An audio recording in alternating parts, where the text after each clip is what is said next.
నాకు నా ఆలోచన వేరు. ఇక నాకేమనిపిస్తోందంటే ఏదైనా కష్టపడడం వల్లే లభిస్తుంది అని. అందుకే నన్ను కష్టపడనివ్వండి.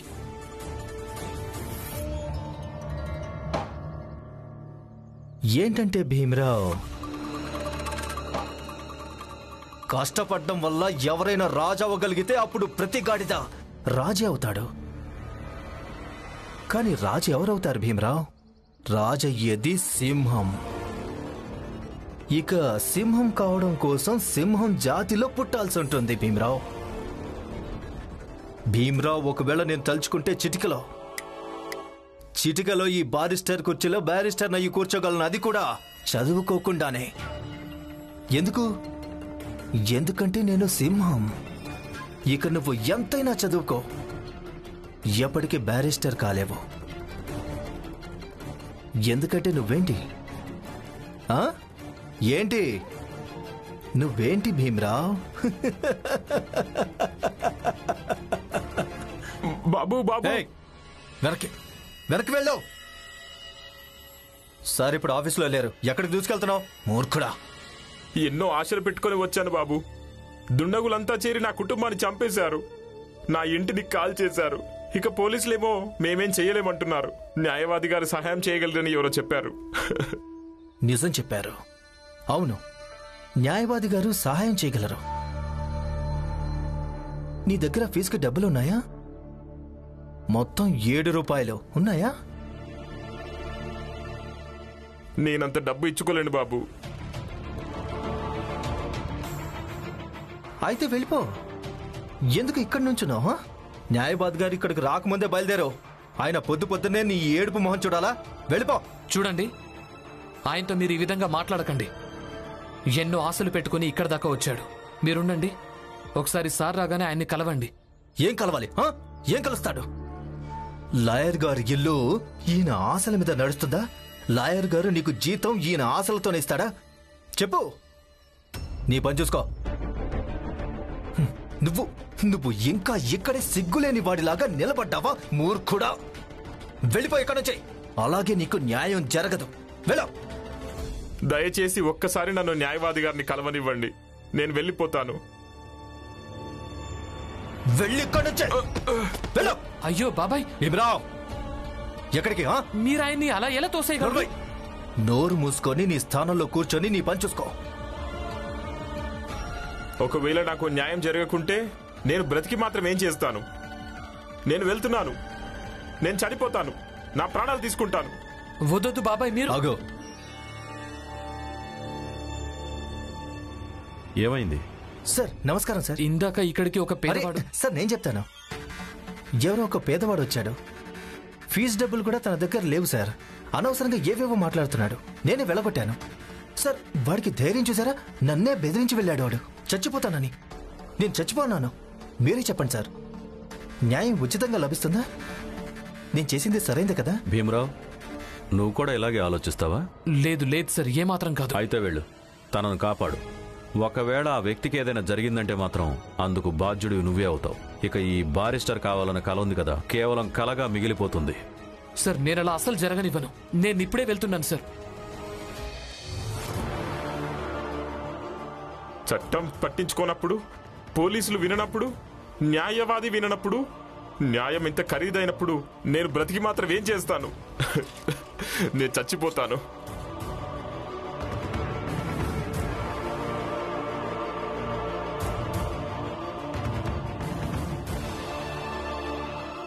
అన్నా వినండి, ఎవరైనా పెద్ద ఆయన ఇటువైపు వెళ్ళని చూసారా? చూడలేదా? ఇదిగోండి వినండి, ఎవరైనా పెద్ద ఆయన ఇటువైపు వెళ్ళని చూసారా? తెల్ల రంగు కండువా వేసుకుని వెళ్లారు. అవునవును, కాసేపటి క్రితం చూశాను. మీరిక్కడి నుంచి నేరుగా వెళ్ళండి. ముందుకెళ్ళాక ఎడం వైపు తిరగండి. అలాగే, ధన్యవాదాలు. నేను చచ్చిపోతాను. నన్ను నేనే అంతం చేసుకుంటాను. అప్పుడు నిజమేంటో అందరికీ అర్థమవుతుంది. అసలు మీరేం చేయబోతున్నారు? నన్ను వదిలే, నేను చచ్చిపోతాను. అదే మంచిది. వద్దు, ఇలా ప్రాణాలు తీసుకోవటం వల్ల ప్రయోజనం ఏముంది? ఏ సమస్యకైనా పరిష్కారం దాంతో పోరాటంలోనే ఉంటుంది. ప్రాణాలు తీసుకోవటం వల్ల ఒరిగేదేమీ ఉండదు. ఎలా పోరాడాలి? నా ఇల్లే నాశనం అయిపోయింది. ఇక న్యాయం జరుగుతుందన్న ఆశ లేదు. చూడండి, ముందు మీరు శాంతించండి, ఏడవకండి. మీరు నాతో పదండి. మిమ్మల్ని న్యాయవాది గారు రమ్మన్నారు. మీకు సహాయం చేస్తారు. పదండి.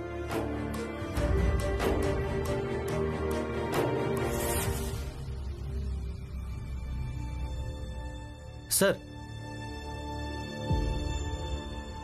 సార్ మీరు అనవసరంగా ఆందోళన పడుతున్నారు. మీలాంటి ఖరీదైన లాయర్ ఇలా ఫ్రీగా కేసు వాదిస్తే ఎలా కుదురుతుంది సార్? అయినా ఫ్రీగా వాదించడానికి లాయర్లు ఉన్నారు కదా, ప్రభుత్వ న్యాయవాదులు. ముందు మీరు మీరు నిశ్చింతగా ఉండండి సార్. నీకు అర్థం కాదు నరోత్తం. భీమరావు వచ్చేదాకా ఎదురు చూడు. ఒకవేళ ఆ వ్యక్తి ప్రాణాలు తీసుకున్నాడంటే మాత్రం అందుకు నేను ఇంకా నువ్వే బాధ్యులం అవుతాం. సార్, నేను ఈయన తీసుకొచ్చాను. ఆత్మహత్య చేసుకోబోయాడు సార్. నేను సమయానికి అక్కడికి చేరుకోవడం మంచిదైంది. కూర్చోండి. కూర్చోండి. భీమ్, కాగితం ఇంకా కలం తీసుకురా. అలాగే ఈయన ఆరోపణ రాసుకో.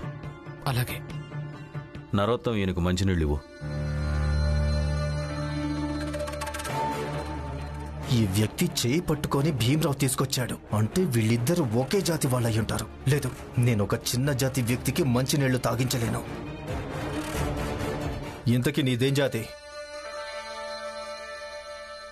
మీరే జాతో అదే.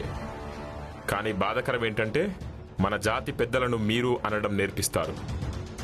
కానీ బహుశా నీకు నేర్పించలేదనుకుంటాను. ఎప్పటికైనా నీళ్లు తీసుకొచ్చిస్తావా?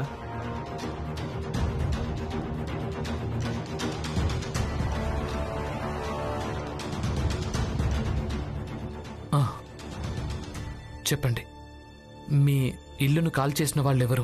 మీకు ఏమైనా గుర్తుందా? రండి, చూడండి. మసాలా నాణ్యత చాలా బాగుంది. మీరే స్వయంగా చూడండి. ఇక నన్ను నమ్మండి. మీరు లండన్ తీసుకెళ్లి దీన్ని అమ్మారంటే మసాలాలు చూస్తుండగానే అమ్ముడిపోతాయి. మీరే చూడండి.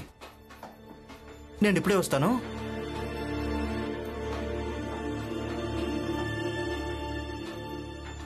ఈరోజు వైభవ్ ఏమన్నాడంటే నేను లండన్కి వెళ్ళి చదువుకోవడం మంచిదని. ఇక ఏమన్నాడంటే నేను అక్కడ చదువులో అన్ని రికార్డ్స్ని బద్దలు కొడతానని. ఈ ఇంటి నుంచి ఒకవేళ ఎవరైనా ఒక వ్యక్తి లండన్కు వెళ్ళాడంటే అది కేవలం మన భీమరావే అయ్యుంటాడు. లండన్ వెళ్లి చదువుకోవడానికి అవకాశం లభిస్తోంది. ఇంతకంటే మంచి అవకాశం లేదు. నేను ఖచ్చితంగా లండన్కి వెళ్ళి చదువుకుంటాను.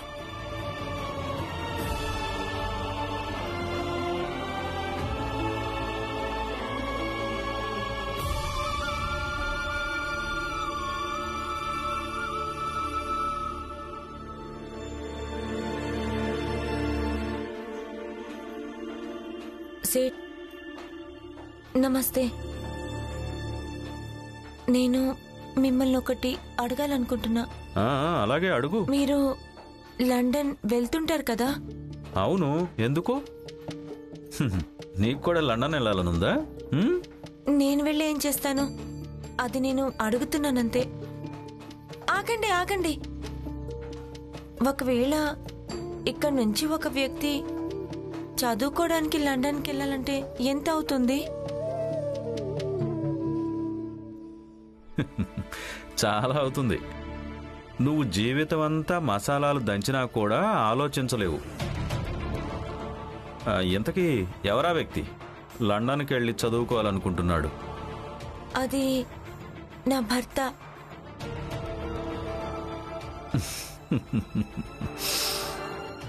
నువ్వు నీ భర్తకి లండన్కి వెళ్లాలన్న కల వదులుకోమని చెప్పు. లండన్లో చదవడానికి అదృష్టం ఉండాలి, అదృష్టం. అలాగే బోలెడంత డబ్బు. దానికంటే ఈ మసాలాలున్నాయి కదా, లండన్లో తేలికగా అమ్ముడైపోతాయి. ఈ మసాలాల అదృష్టం నీ భర్త అదృష్టం కంటే చాలా మంచిది. ఇక ఈ విషయం నువ్వు కూడా బాగా అర్థం చేసుకో. లండన్కి వెళ్తాడంట. నువ్వు నీ భర్తకు లండన్కి వెళ్లాలన్న కల వదులుకోమని చెప్పు. లండన్లో చదవడానికి అదృష్టం ఉండాలి, అదృష్టం. అలాగే బోలెడంత డబ్బు.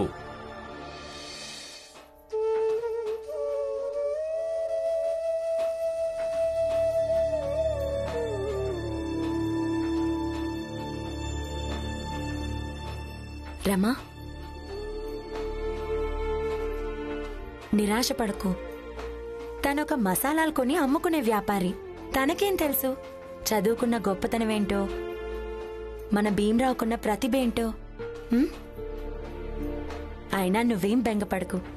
ఈ రోజు కాకుంటే రేపు భీమరావు ఖచ్చితంగా చదువుకోవడానికి లండన్ వెళ్తాడు. కానీ ఆయన చెప్పనే లేదు ఎంత ఖర్చు అవుతుందో. ఇప్పటి నుంచి డబ్బులు జమ చేస్తానుగా. సార్,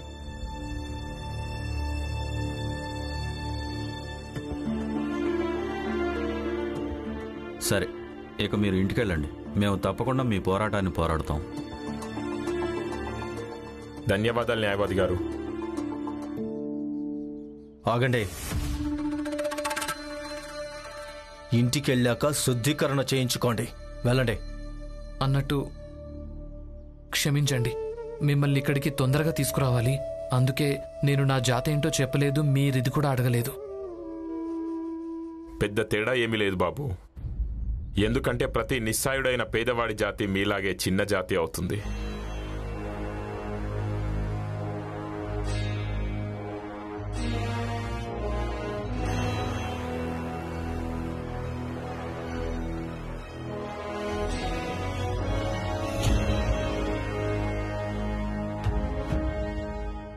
మీరిద్దరూ ఎప్పుడూ ఒక విషయం గుర్తుపెట్టుకోండి.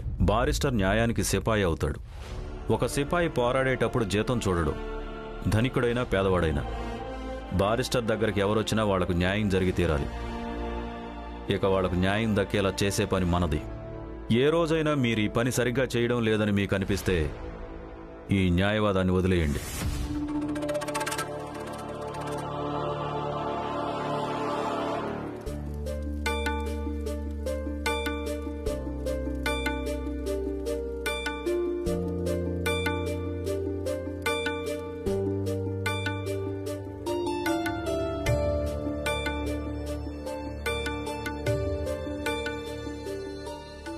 జనార్దన్, హితేష్ అన్న బాబు గారిని కలిసి ఇప్పటికీ రాలేదేంటి?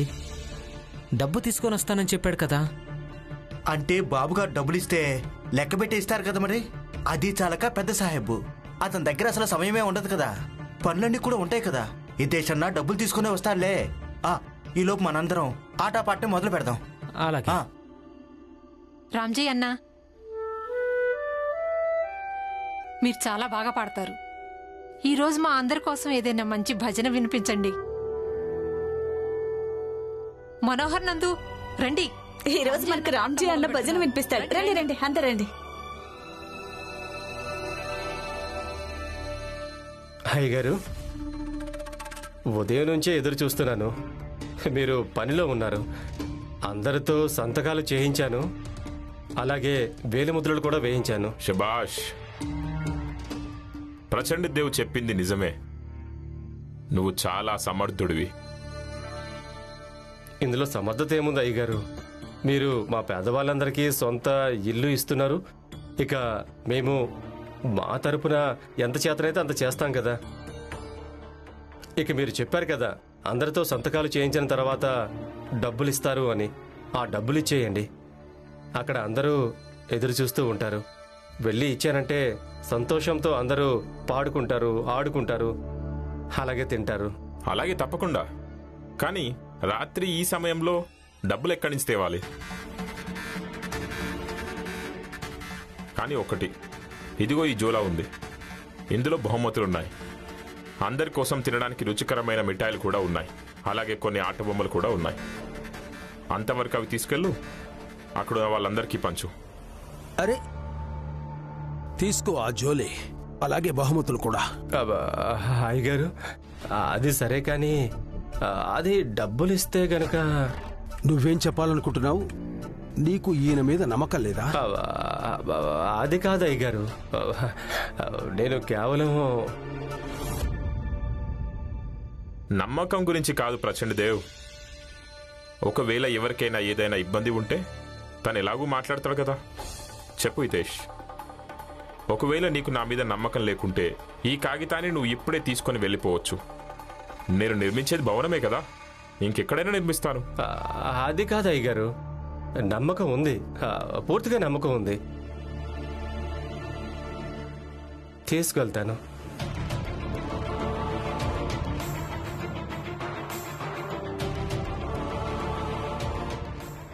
గోలు, ఈ మిఠాయి తీసుకో.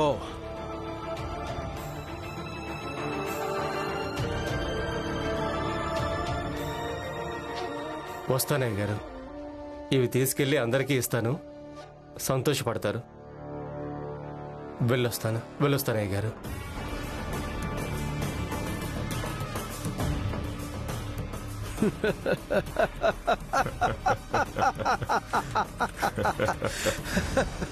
తీసుకెళ్ళు.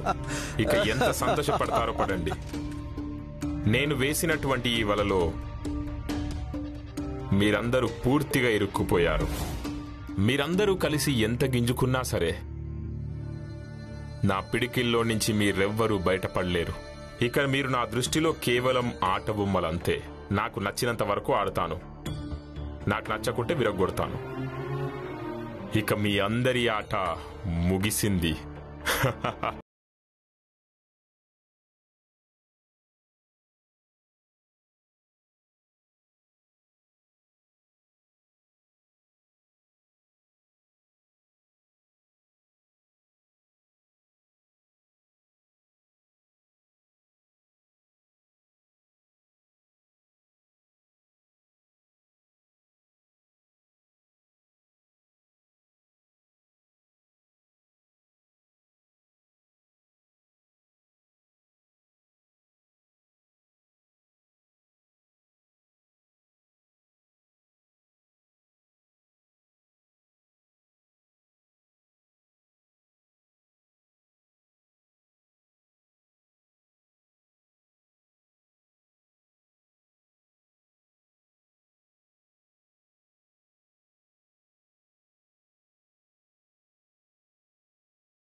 హితేష్ అన్న వచ్చేసాడు.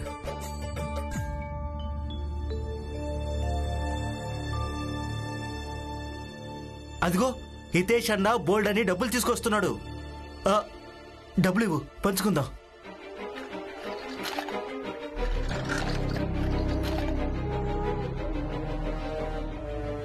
ఇదేంటి, ఇందులో ఆట బొమ్మలున్నాయి, డబ్బులు ఎక్కడా?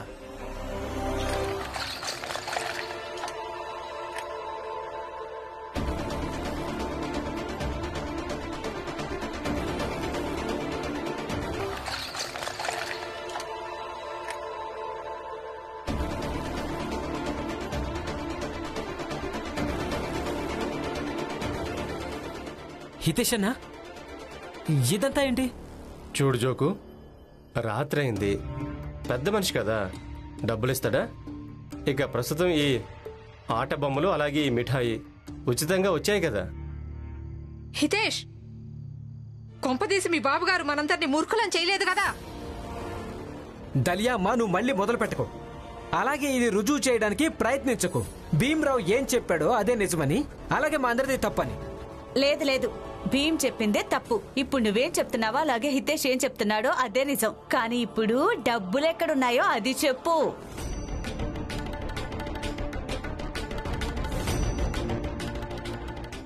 రమా,